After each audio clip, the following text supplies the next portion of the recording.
What is going on, guys? My name is Pop. So in today's video I'm going to attempt to survive 100 days in hardcore Minecraft. So thanks to Loot and Notable for the idea of this video. So 1 day in Minecraft is equivalent to 20 minutes in the real world, so I'm going to try to spend almost 33 hours in game time to complete this. So remember, in hardcore Minecraft, if you die, you lose your world forever.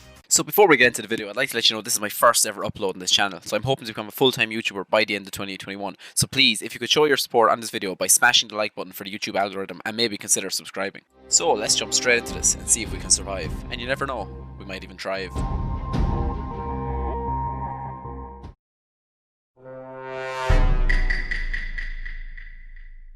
Day 1 started out like any other Minecraft world, spawning into a brand new place full of endless possibilities. I jumped onto a tree to get a glimpse of what the landscape looked like. I turned around, to my surprise I'd already found a village. I quickly took a gay horse's favourite word to say. I also had a look around to see what actually was in the village. The villagers had a 2-week quarantine, so I had to be careful. I took their food and put them back into quarantine because I didn't want them to spread any virus. I then got set on fire by a zombie and the video nearly ended before it already started. And still somehow got the Monster Hunter achievement for beating him with a piece of wheat. I took more hay, and like most other famous YouTubers, I made a lot of bread. I finally started to play the game actually properly and I decided to make some wooden tools. Then quickly I made some more stone tools. And after that I took a villager from his bed and ended my first day. I woke up on day 2 full of energy after a good night's rest. I stole a villager's bed and then his family's livelihood. I had my first encounter with a creeper. I finally decided to chop down some trees and get some wood. I spent a good part of the day cutting down trees. I made a dirt hole for some pigs that I was going to breed. I also did some terraforming, and by God does this take long when you don't have efficiency on your shovel. At the end of the long day, I placed my bed and went to sleep for my second night. I continued to dig a quick cow farm on day 3 under the ground, as leather and beef will come in handy later on when I go to make some bookshelves. I did a small bit of terraforming, as in Minecraft half the things you think to do is terraforming and mining. I was quickly running out of inventory space, so I decided to put down a few chests and declutter my inventory. I then made some oak fences to separate the cows and pigs and gave a nicer aesthetic to my base. I wasn't happy with the spacing between the two, so I moved them further apart. I finished off my farms by adding a wooden border and made them look some bit more respectful. I finished the day by smelting some charcoal in my new furnaces.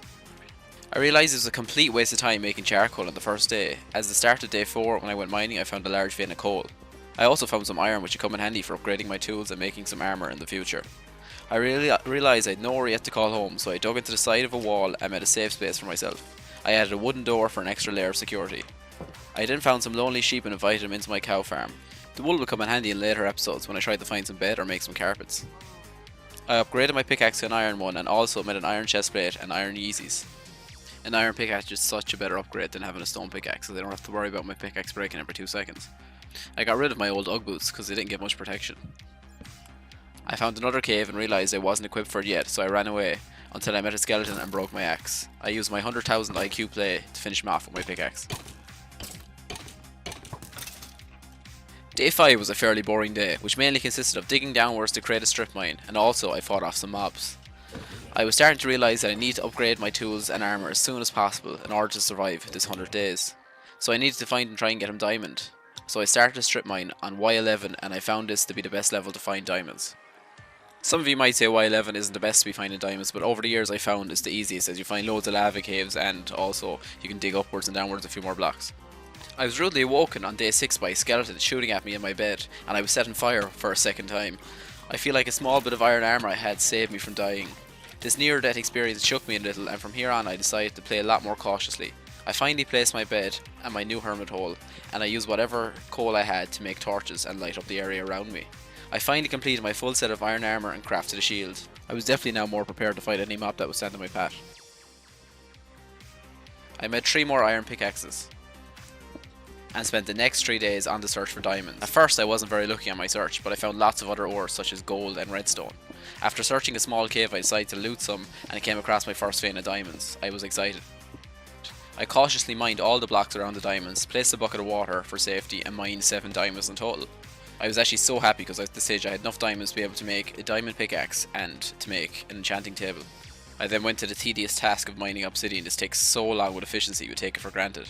I continued mining and found lots of ores, including more redstone, some lapis, and came across another few veins of diamonds. This was definitely the most successful mining trip we've had so far. I rose to the surface to find it was daylight and placed my nether portal. I quickly made a flint and steel and lit the portal, but I didn't enter as I had no gold armour and was not prepared. I found some more moo and sheep and trapped them in my little farm. The farm was already becoming overpopulated, so I decided soon enough I'd have to expand it.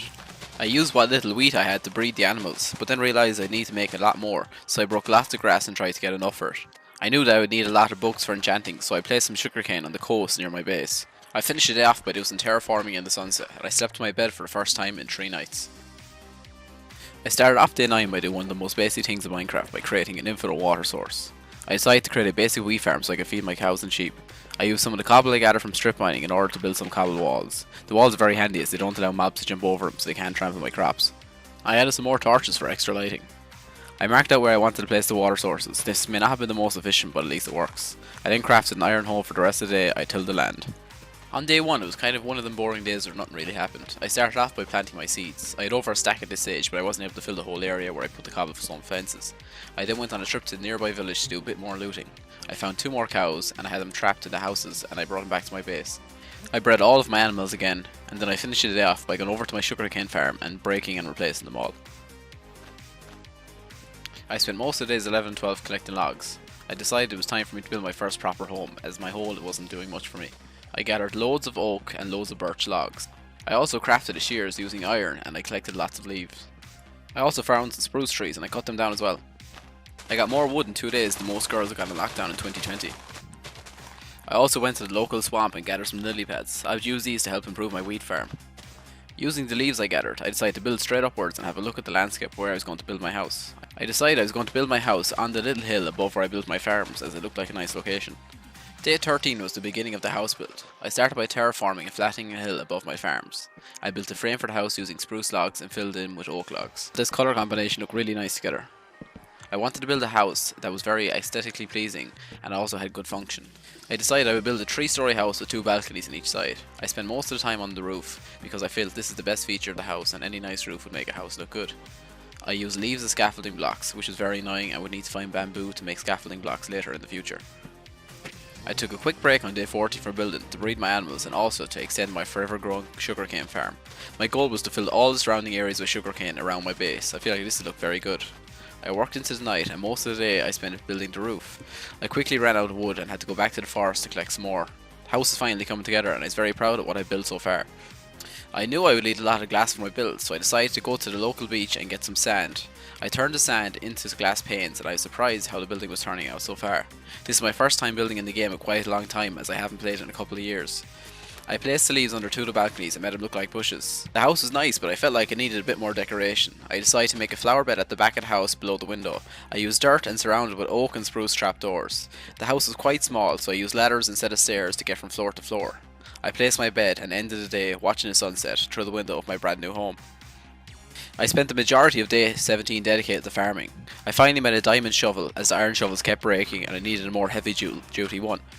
I used this to do a bit of terraforming. I fed my cows and sheep. I harvested my wheat farm for the first time and got a few stacks of wheat. I nearly had enough seeds at this stage to fill the whole farm. I harvested my sugarcane as it was multiplying very quickly. I finally grew a pair of balls and entered the nether. My spawn was pretty terrible. I spawned in the roof and there was no way getting down to the surface, so I quickly decided to go back to the overworld. I continued placing walls in my safe area and needed to be extended as we were going to survive the 100 days.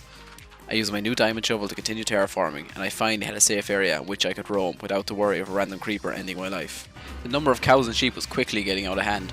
So on day 18 I decided to slaughter half the population. I gathered all the wool, leather and I cooked up the beef I got from the animals. There wasn't really much more I did on 18 other than kill the animals. I woke up on day 19 and realised that my base was finally starting to come together. I then collected my sugarcane again and began to get to work on my enchanting station. I crafted up 9 books and put down the foundations. I placed the torch under the enchantment table as it was a transparent block and this was handy for hidden lighting. I knew I had to get to level 30 if I wanted a chance to get good enchantment, so I went back to the mines to strip mine. I started a new branch and dug in a straight line. I found lots more materials. I found lots of coal, lots of iron and lots more redstone. The diamond pickaxe was very useful as I didn't need to get a new iron pickaxe every 5 minutes. I started building up quite a collection of coal and redstone on this stage. While mining I found some hot magma blocks. These would come in handy later for making farms. It ended up being a very successful mining trip. I finally got to level 30. You're probably sick of hearing it at this stage, but I harvested my sugarcane farm for the last time in a while. On day 21 I finished my bookshelves. I needed to get my enchanting room. I crafted a new diamond pickaxe and did my first enchantment. I was hoping either to get silk touch or to get looting, but to my disappointment only got breaking 3.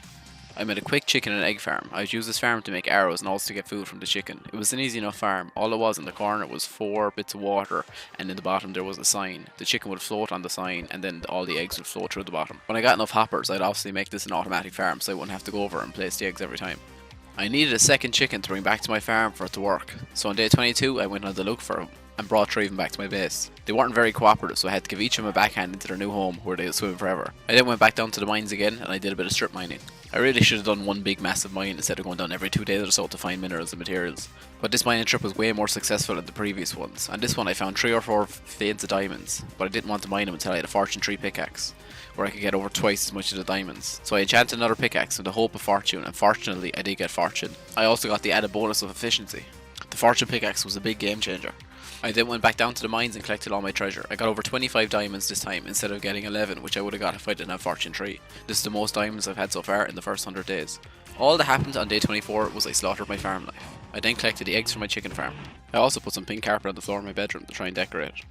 Before I knew it, it was day 25. It had come around the corner quickly and I thought, and this is a quarter way through the challenge so far. So far it had been fun and challenging. I'd like to thank whoever is watching this, and for watching my video I would appreciate you and would appreciate if you would subscribe.